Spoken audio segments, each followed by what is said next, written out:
All right, so today we're going deep on Dechristianization of France during the French Revolution. We're looking at excerpts from the Wikipedia article on it, and it's a pretty surprising period. Yeah, I think it really makes you rethink how we view revolutions. We always talk about the politics and Then, the leaders, but the French Revolution really went beyond that, trying to reshape everything by targeting religion itself. and to understand that, you really have to get back to what it was like before the revolution, because France wasn't just a religious country. It was really like fundamentally Catholic. Yeah, it wasn't just the majority religion. Catholicism was like the only officially recognized faith since 1685. Yeah. I mean, there were small groups of Protestants and Jews, but their rights were really, really limited. So it's a society where the church wasn't just influential, it was like built into everyday life. But it wasn't just about spiritual guidance, right? They had a ton of power in other ways. Oh, yeah, Yeah. absolutely. They were the largest landowner in France. Just think about what that means. Controlling the land meant controlling people's livelihoods. Farmers depended on the church. So you have this system where religious authority and economic power are just totally intertwined. And it went way beyond farming, birth records, education hospitals. The church was involved in everything. They had huge social and political power. So you've got this incredibly powerful institution, a cornerstone of French society. But even in this seemingly unshakable world, there are cracks starting to show. I mean, this is the age of Enlightenment thinking, after all. Right, and new ideas are challenging the old order. Enlightenment thinkers focused on reason and individual liberty. So they started questioning the church's authority, sometimes pretty radically. Some even embraced atheism, which would have been unthinkable before, and they pointed to the church's wealth and control, arguing that it was incompatible with equality and freedom. So these ideas are bubbling under the surface. And then, bam, 1789, the French Revolution. Was it any surprise that they went after the church? Not really. The church, with all its wealth and power, was an obvious target. I mean, even some Christians at the time thought the church needed reform. They knew it had become too powerful, too out of touch with the people. So how did they start to take away the church's power? What were the first steps? Well, one of the biggest early changes was getting rid of the church's right to collect tithes. Basically, their power to tax. This was a huge hit to their finances. Then the National Assembly seized church land and sold it off. It's a wild shift land that had belonged to the church for centuries, was suddenly up for grabs. Feels like the first act in this big power struggle between the revolutionaries and the church. And of course, in the middle of all this, France adopts the Declaration of the Rights of Man and Citizen. Yeah, and that declaration with its freedom of religion was a huge change. It was a clear signal that they wanted to reshape the relationship between the state and the church and create a more pluralistic society. So the stage is set for this clash between these two powerful forces, the revolutionary state and the Catholic Church. And that brings us to a key moment, the civil constitution of the clergy in 1790. This was a really bold move. The Constitution aimed to bring the church under state control, basically make it part of the government. Priests would be state employees elected by the people, and they had to swear loyalty to the nation.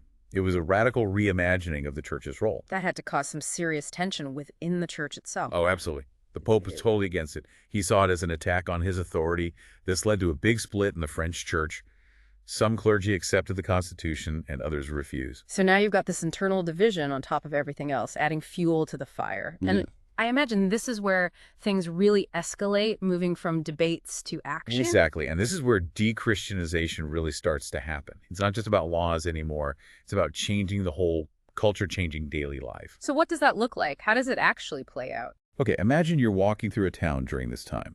You see religious symbols being taken down, churches stripped, bare statues toppled. Saints' days are replaced with secular celebrations focused on things like agriculture and harvests. Even town names with religious connections get changed. They're getting rid of anything that reminds people of Catholicism. It sounds like a total cultural makeover, wiping away the visual reminders. But what about the churches themselves, those big buildings? What happens to them? Some are just abandoned, but others, they become temples of reason, dedicated to Enlightenment ideas and deism. Deism's kind of complex, but basically it says there's a creator God but rejects organized religion. More of a philosophical approach. So instead of hymns and sermons, you might have debates and lectures in these former churches. That's wild to picture such a huge shift. But did everyone just accept this? Did people go along with erasing their traditions? That's where it gets really interesting. It wasn't just a top-down thing. There was a lot of resistance, especially in rural areas where religion was stronger. Some priests who had accepted the Constitution were actually pressured by their congregations to keep saying Mass, even if it had to be in secret. It shows how complicated it was. It makes you wonder about how much you can change people's beliefs. Even during a revolution, you can change laws and symbols, but can you really force people to abandon their faith? That's a question that's still relevant today. And of course, all of this is happening during one of the most violent parts of the revolution, the Reign of Terror. A period that really highlights the cost of revolution. How does the Reign of Terror affect the campaign against the church? It makes the persecution way worse. During the Terror, violence against the clergy explodes. Thousands of priests are killed, imprisoned, or exiled. It's a dark time full of fear, suspicion, and bloodshed. It shows how dangerous extremism can be, even when the goals seem noble. It's frightening to think about the scale of it. And it wasn't just individuals they targeted. They even tried to reshape time itself. You're talking about the revolutionary calendar, right? It's a crazy example of how far they were willing to go. The Gregorian calendar, which had Christian roots, was abolished. They made a new one based on the revolution with a 10-day week, designed to break with tradition, a powerful symbol of their goal to make a totally new society. A 10-day week. I can't even imagine trying to adjust to that. But I guess it didn't last long. No, it was too impractical, even for the revolutionaries. But it was still symbolically important. It shows how radical they were, how much they wanted to create a brand new France. But within the revolution, there were different groups, different ideas about what that should look like. Where did people like Robespierre stand on dechristianization? Robespierre is a fascinating guy. He condemned the worst parts of dechristianization. He saw it was alienating people and making things unstable, but he wasn't a fan of the Catholic Church either. He saw it as part of the old way of doing things, an obstacle. So if not Catholicism and not atheism, what did he want? He tried to create a kind of middle ground, a civic religion that acknowledged a supreme being, but without all the dogma and rituals of traditional religion, the cult of the supreme being.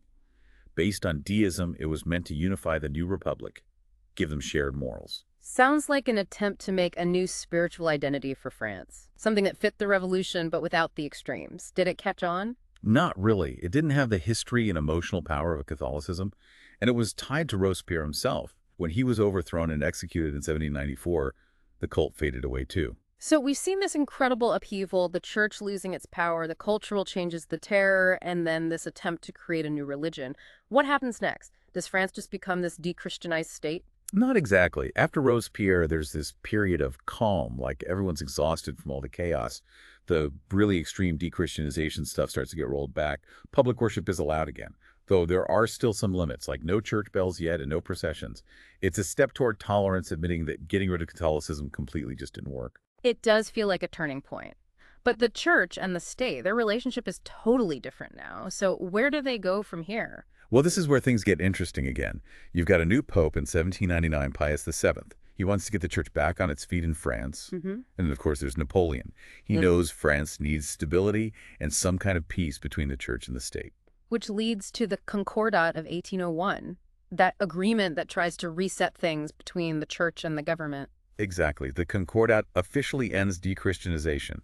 It's a compromise. They both realize they can't destroy each other.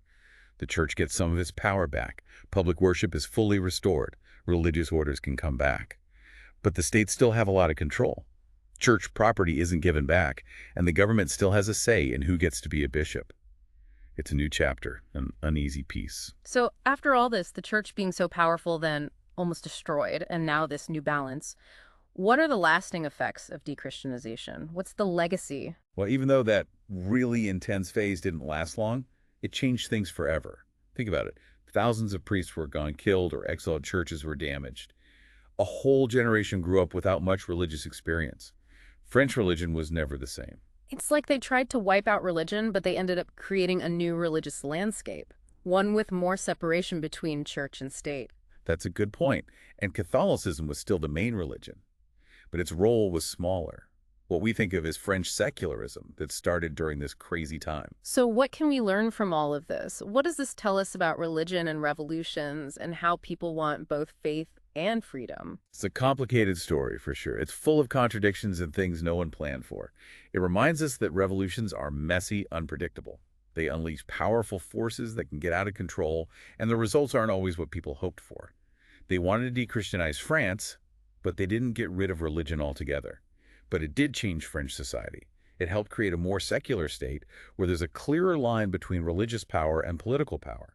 It makes you think about how much you can really control what people believe, even with a revolution. The Dechristianization of France shows how strong faith is that people need spiritual meaning even when things are really tough.